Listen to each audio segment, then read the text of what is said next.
हाय दोस्तों, स्वागत है आप सभी का कैरियर जोन के इस यूट्यूब चैनल पे। दोस्तों, एसएससी जीडी का जो हमारा सीरीज चल रहा है उसका ये डे नंबर 3 है। इससे पहले ऑलरेडी 2 क्लासेस हो चुकी है, उस पर आप सभी ने बहुत अच्छा रिस्पांस दिया है। लगभग 400 प्लस के व्यूज़ हुए हैं, बहुत अच्छा रिस्पांस दिया है।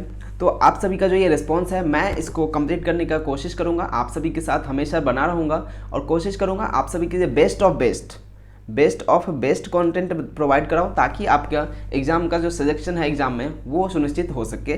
और दोस्तों क्या है, एक्चुअली जीके का क्या है, बहुत ज़्यादा जीके वास्ट होता है, तो मैं कोशिश करूँगा आपको कम टाइम में ज़्यादा से ज़्यादा क्वेश्चन देने का। आपकी आंख के जो नज़रों से इतना ज़्यादा क्वेश्चन को आपको गो थ्रू करा दूंगा कि आपकी प्रैक्टिस बहुत ज़्यादा हो जाएगी और देखते देखते आप पता नहीं चलेगा कब कितने क्वेश्चन प्रैक्टिस कर चुके होंगे। तो कोशिश करूंगा आपको ज़्यादा से ज़्यादा क्वेश्चन दूँ और बेस्ट दूँ, एग्ज़ाम ओरिएंटेड दूँ। साथ ही दोस्तों आपको बता दूँ, आप अगर यूट्यूब पे सब्सक्राइब नहीं किया तो सब्सक्राइब कर लीजिए, और अगर हमारे इंस्टा पे फॉलो नहीं किया है तो आप वहाँ पे फॉलो कर सकते हैं। उसका लिंक जो है डिस्क्रिप्शन में मिलेगा।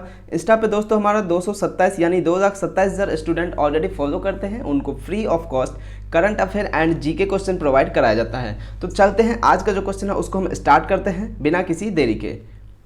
पहला प्रश्न है दोस्तों, आप सभी ने पढ़ा होगा डे एंड उसके थीम, इनसे रिलेटेड क्वेश्चन आता है। हर शिफ्ट में एक क्वेश्चन बनता है, यानी कि 2 मार्क्स पक्के हैं अगर आपने इंपॉर्टेंट डे को कर दिया। तो मैं कोशिश करूंगा एक वीडियो बना दूं जिसमें कि सारे जितने भी डे होते हैं, इंपॉर्टेंट डेज एंड थीम, उसको कवर कर देंगे। ठीक है, फिलहाल हमारा जो एमसीक्यूज है उस पर हम फोकस करते हैं। बाकी जो टॉपिक वाइज होगा, अगर नीड होगी तो मैं आपको कंप्लीट करा दूंगा।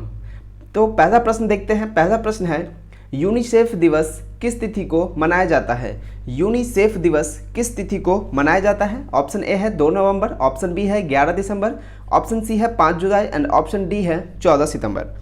तो करेक्ट आंसर हो जाएगा दोस्तों ऑप्शन नंबर बी 11 दिसंबर। ऑप्शन नंबर बी 11 दिसंबर इसका करेक्ट आंसर हो जाएगा। प्रत्येक वर्ष 11 दिसंबर को यूनिसेफ दिवस मनाया जाता है। यूनिसेफ दिवस मनाया जाता है, कब मनाया जाता है? 11 दिसंबर को मनाया जाता है। 14 सितंबर को क्या मनाया जाता है? ओजोन डे मनाया जाता है। याद रहेगा ये 2 बातें। अगला प्रश्न है,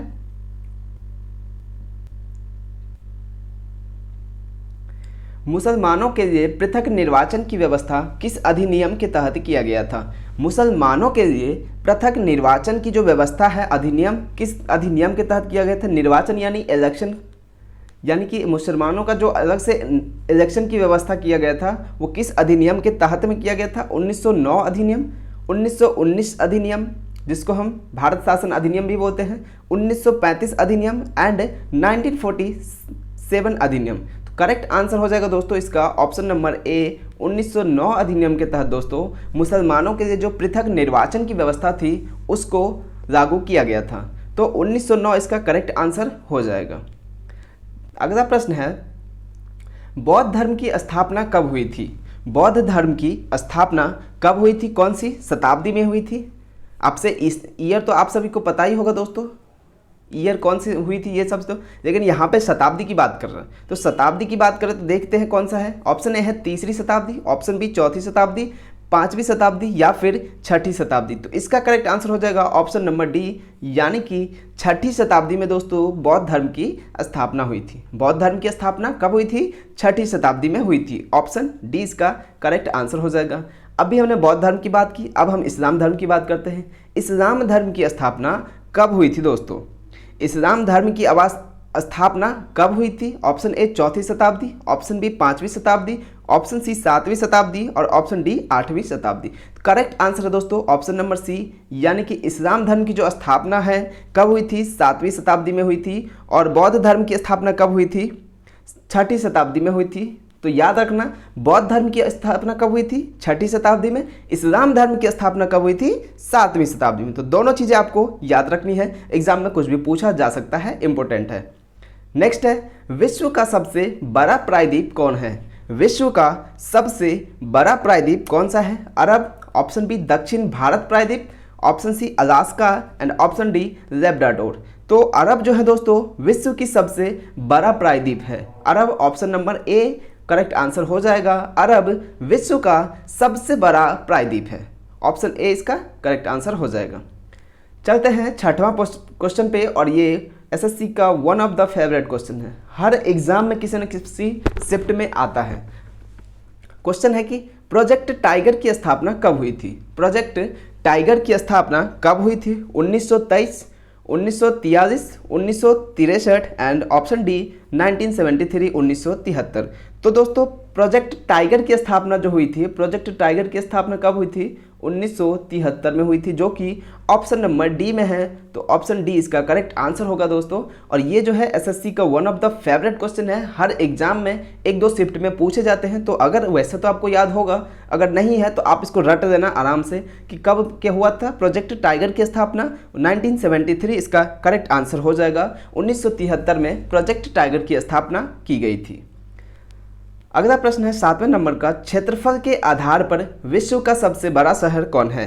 क्षेत्रफल के आधार पर, नॉट, ध्यान रखना किस पे पूछा, सब क्षेत्रफल के आधार पर, क्षेत्रफल के आधार पर विश्व का सबसे बड़ा शहर कौन सा है? जनसंख्या पे नहीं पूछ रहा, पॉपुलेशन पे, क्षेत्रफल पे पूछ रहा है, यानी कि एरिया बेस्ड पूछ रहा है। तो क्षेत्रफल के आधार पर विश्व का सबसे बड़ा शहर कौन सा है? Option A Shanghai, option B London, option C Tokyo and option D Mumbai. तो करेक्ट आंसर हो जाएगा इसका option number B. Option number B इसका करेक्ट आंसर हो जाएगा। लंदन दोस्तों क्षेत्रफल के आधार पर विश्व का सबसे बड़ा शहर है। तो करेक्ट आंसर क्या हो जाएगा? लंदन इसका करेक्ट आंसर हो जाएगा।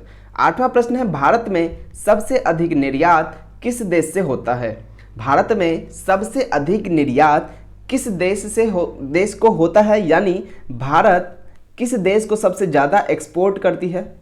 जो भी होते हैं प्रोडक्शन या जो कुछ भी होता है, रॉ मटेरियल होता है, जो भी होता है वो भारत सबसे ज़्यादा किस देश को एक्सपोर्ट करता है, निर्यात करती है? ऑप्शन ए है यूएसए, ऑप्शन बी है चाइना, ऑप्शन सी है इराक एंड ऑप्शन डी है फ्रांस। तो करेक्ट आंसर होगा इसका ऑप्शन नंबर ए, यूएसए। भारत सबसे ज़्यादा जो निर्यात करती है किसको करती है? और यूएसए को करती है, यानी अमेरिका को करती है। तो करेक्ट आंसर ऑप्शन नंबर ए हो जाएगा। इसी से रिलेटेड 8वां प्रश्न है, इसी से रिलेटेड है कि भारत में सबसे ज़्यादा आयात किस देश से होता है? अभी क्या था, इंडिया जो है निर्यात कर रही थी, एक्सपोर्ट कर रही थी। अब इंडिया क्या करेगी? इंपोर्ट करेगी। इंडिया सबसे ज़्यादा एक्सपोर्ट किसको करती थी? यूएसए को करती है। और इंडिया सबसे ज़्यादा एक्सपोर्ट किससे करती है? इंपोर्ट किससे करती है, सॉरी। तो इसका करेक्ट आंसर क्या हो जाएगा? इसका भी करेक्ट आंसर ऑप्शन सी हो जाएगा, यूएसए इसका करेक्ट आंसर होगा। सबसे ज़्यादा आयात भी यूएसए को करती है और सबसे ज़्यादा निर्यात भी यूएसए को करती है, यूएसए से करती है। 10वां प्रश्न है, सूचना के अधिकार का प्रयोग सर्वप्रथम किस राज्य में किया गया? सूचना के अधिकार का प्रयोग सर्वप्रथम किस राज्य में किया गया? ऑप्शन ए है असम, ऑप्शन बी है त्रिपुरा, ऑप्शन सी है मेघालय, ऑप्शन डी है राजस्थान। करेक्ट आंसर होगा option number D, Rajasthan. Rajasthan में सूचना के अधिकार का प्रयोग सर्वप्रथम किया गया था। पहली बार जो सूचना के अधिकार का प्रयोग किया गया था, कहाँ पे किया गया था? राजस्थान में किया गया था। ऑप्शन डी इसका करेक्ट आंसर हो जाएगा। दोस्तों अगर वीडियो आप सभी को अच्छी लगी हो तो प्लीज़ लाइक कीजिएगा, ताकि हमें थोड़ा सा मोटिवेशन मिले आपके लिए अच्छा कंटेंट बनाने के लिए। तो चलते हैं अगले प्रश्न पे। 11वां प्रश्न है, पंचायती राज लागू करने की सिफारिश किस पंचवर्षीय योजना के तहत की गई थी? पंचायती राज लागू करने की सिफारिश किस पंचवर्षीय योजना के तहत की गई थी? पहली पंचवर्षीय योजना, तीसरी पंचवर्षीय योजना, दूसरी पंचवर्षीय योजना या फिर चौथी पंचवर्षीय योजना? तो इसका करेक्ट आंसर होगा option number B, option number B, यानी कि दूसरी पंचवर्षीय योजना में पंचायती राज को लागू करने की सिफारिश की गई थी। ऑप्शन बी इसका करेक्ट आंसर हो जाएगा। ऊपर नीचे हो गया है, इसको इग्नोर करना, क्वेश्चन और उसका आंसर को समझना है। ओके, 12 नंबर का प्रश्न है, लोकसभा की किस अनुच्छेद के तहत भंग किया जाता है? लोकसभा को किस अनुच्छेद के तहत भंग किया जा सकता है? अनुच्छेद 61, अनुच्छेद 81, अनुच्छेद 82 एंड अनुच्छेद 85। तो इसका करेक्ट आंसर होगा ऑप्शन नंबर डी, अनुच्छेद 85 के तहत लोकसभा को भंग किया जा सकता है। अनुच्छेद यानी आर्टिकल 85 के तहत लोकसभा को भंग किया जा सकता है। करेक्ट आंसर हो जाएगा इसका ऑप्शन नंबर डी। एक ये क्वेश्चन है, ये भी दोस्तों एसएससी का one of the favourite question है कि भारत में एसटीडी सेवा कब स्टार्ट हुआ? भारत में एसटीडी सेवा कब प्रारंभ हुआ? 1940, 1950, 1960, 1970। करेक्ट आंसर होगा इसका ऑप्शन नंबर 60, 1960 में दोस्तों भारत में एसटीडी सेवा प्रारंभ हुआ था। ऑप्शन सी इसका करेक्ट आंसर हो जाएगा। उम्मीद करता हूं दोस्तों आप सभी को वीडियो अच्छी लग रही होगी, आप सभी एंजॉय कर रहे होंगे वीडियो को, क्लासेस को। नेक्स्ट प्रश्न है, शिवाजी को राजा की उपाधि किसने दी थी? शिवाजी को राजा की उपाधि किसने दी थी? ऑप्शन ए है शाह, इसमें तो ऑप्शन ही गलत हो गया, ABCD ऊपर नीचे, ठीक है, शाहजहां, औरंगजेब, अकबर और जहांगीर। तो शिवाजी को राजा की उपाधि किसने दी थी? औरंगजेब ने दी थी। करेक्ट आंसर हो जाएगा इसका, इसमें जो ऑप्शन है वो डी है। और नाम क्या है करेक्ट? शिवाजी को किसने दिया था राजा की उपाधि? औरंगजेब। औरंगजेब ने शिवाजी को राजा की उपाधि दी थी। अगला प्रश्न है, पहली बार प्रस्तावना में संशोधन किस संविधान संशोधन के द्वारा किया गया था? पहली बार प्रस्तावना में संशोधन किस संविधान संशोधन के द्वारा किया गया था? 42वें संशोधन, 44वें संशोधन, 76वें संशोधन और 86वें संशोधन। करेक्ट आंसर होगा option number A, correct answer हो जाएगा 42वें संशोधन के तहत दोस्तों पहली बार प्रस्तावना में संशोधन किया गया था। तो ऑप्शन ए इसका करेक्ट आंसर हो जाएगा। अगला प्रश्न है, ये भी इंपॉर्टेंट है, याद रखना, स्टार्ट कर रहा हूँ मार्क इसको। सूर्य तथा पृथ्वी के बीच न्यूनतम दूरी, सूर्य एंड अर्थ के बीच में न्यूनतम दूरी कब होता है? 4 जुलाई को होता है, 9 अगस्त को होता है, 23 सितंबर को होता है या फिर 3 जनवरी को होता है? तो करेक्ट आंसर है दोस्तों इसका ऑप्शन नंबर डी, 3 जनवरी।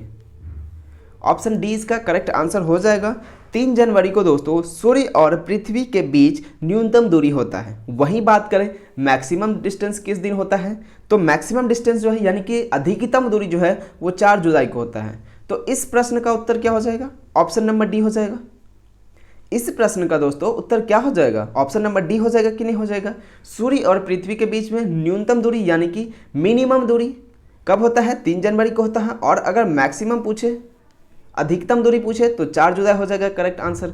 तो इस प्रश्न का उत्तर ऑप्शन डी हो जाएगा, 3 जनवरी। 3 जनवरी को सूर्य और पृथ्वी के बीच में न्यूनतम दूरी होता है, ठीक है, याद रहेगा। अगला प्रश्न है, कंफ्यूज होने वाला है दोस्तों, ध्यान रखना हमेशा। सूर्य तथा पृथ्वी के बीच अधिकतम दूरी कब होता है? सूर्य तथा पृथ्वी के बीच अधिकतम दूरी कब होता है? अभी बताया है 4 जुलाई, इसका करेक्ट आंसर हो जाएगा ऑप्शन नंबर बी। देखो ये दोनों प्रश्न जो है दोस्तों कन्फ्यूजिंग है, तो मैं आपको बताता हूँ। देखो पहले कौन आता है? 3 आता है, फिर 4 आता है। पहले कौन आता है? जनवरी आता है, फिर जुलाई आता है। तो आप याद रखना। और ये देखो एक मिनिमम है अपने पास और एक मैक्सिमम है। मिनिमम मतलब कि छोटा, याद रख सकते हो आप, मिनिमम मतलब छोटा होता है। छोटा, तो छोटा सा हम कह सकते हैं पहले कौन आएगा? पहले कौन आएगा? 3 तारीख आएगा, 3 जनवरी आएगा पहले अगर 3 जनवरी आएगा मतलब कि न्यूनतम दूरी पूछे आपसे कब हो जाएगा? 3 जनवरी को हो जाएगा, याद रहेगा ये चीज़ें। मैक्सिमम पूछे यानी कि अधिकतम कब होता है? 4 जुलाई। पहले कौन आता है? 3 जुलाई। बाद में कौन आता है? हमें अधिकतम चाहिए, बाद वाला चाहिए, मैक्सिमम वाला चाहिए। तो मैक्सिमम के लिए हम बाद वाले पे जाएंगे, तो मैक्सिमम कब होता है? 4 जुलाई को होता है। तो याद रखना जो पहले है वो मिनिमम है। मिनिमम डिस्टेंस जो पहले आता है, 3 जनवरी पहले आता है, मिनिमम डिस्टेंस होगा। 4 जुलाई बाद में आता है, मैक्सिमम डिस्टेंस हो जाएगा। याद रहेगा ये ट्रिक, बहुत आसान ट्रिक है, बस आपको थोड़ा सा याद रखना, 1-2 बार देख लेना, आपको रिमाइंड हो जाए। कहीं कॉपी में नोट कर देना ताकि वीडियो दोबारा नहीं देखने पड़े आपका टाइम से वो। ओके, देखते हैं 18वां प्रश्न क्या है। 18वां प्रश्न, एरियाना किस देश की वायु सेवा है? एरियाना किस देश की वायु सेवा है? ऑप्शन ए है Afghanistan, option B Pakistan, option C Bhutan and option D Sri Lanka. तो इसका करेक्ट आंसर होगा option number A, Afghanistan. Ariana दोस्तों किस देश की वायु सेवा है? अफगानिस्तान की वायु सेवा है क्या? एरियाना। तो ऑप्शन ए इसका करेक्ट आंसर होगा। अब अगर बात करें भूटान से आपको याद होगा कल हमने पढ़ा था, क्या पढ़ा था कि काला पर्वत किस देश में है? याद होगा आपको, आपने पहली वीडियो देखी होगी, उसमें हमने किया था, दूसरी वीडियो में काला पर्वत किस देश में है ये क्वेश्चन किया था। कहाँ पे है ये? भूटान में है। तो ध्यान रखना भूटान में है काला पर्वत। और इस क्वेश्चन में क्या है? एरियाना किस देश की वायु सेवा है? तो अफगानिस्तान इसका करेक्ट आंसर हो जाएगा। तो दोस्तों आज के लिए हमारे इतने ही क्वेश्चन है। कल यही क्वेश्चन दे रखा हूँ मैं आप सभी के लिए, क्वेश्चन फॉर यू। इसको मैं ऑलरेडी डिस्कस कर चुका हूँ, उम्मीद करूँगा आप सभी ने याद होगा आप सभी को। इसका आपको आंसर कमेंट में करके बताना है कि गंगा की सबसे बड़ी सहायक नदी कौन सी है? गंगा की सबसे बड़ी सहायक नदी कौन सा है? आपको इसका आंसर कमेंट करके बताना है। उम्मीद करूँगा आप सभी को वीडियो अच्छा लगा होगा और आगे भी आप सभी के लिए बेस्ट ऑफ बेस्ट कंटेंट लाता रहूँगा, जिससे आपको जीके में प्रॉब्लम नहीं आए। तो मिलेंगे अगले वीडियो में, अभी के लिए बाय बाय, टेक केयर।